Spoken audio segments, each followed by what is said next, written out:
ఆంధ్ర మహాభారతం అరణ్యపర్వంలో భారతి స్తుతి.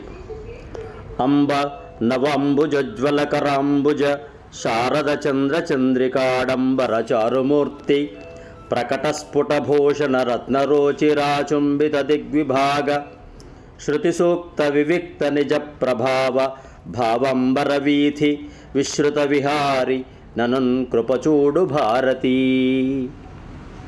అంబ నవంబుజ్వలకరాంబుజ శారద చంద్ర చంద్రికాడంబర చారుమూర్తి ప్రకటస్ఫుటభూషణ రత్నరోచిరాచుంబిత దిగ్విభాగ శృతిసూక్త వివిక్త నిజ ప్రభావ భావాంబర వీధి విశ్రుత విహారి ననున్ కృపచూడు భారతీ. మీరు వినండి, పిల్లలకు నేర్పించండి. సబ్స్క్రైబ్ ఆచార్య శ్రీ సూక్తి ఛానల్. శుభం.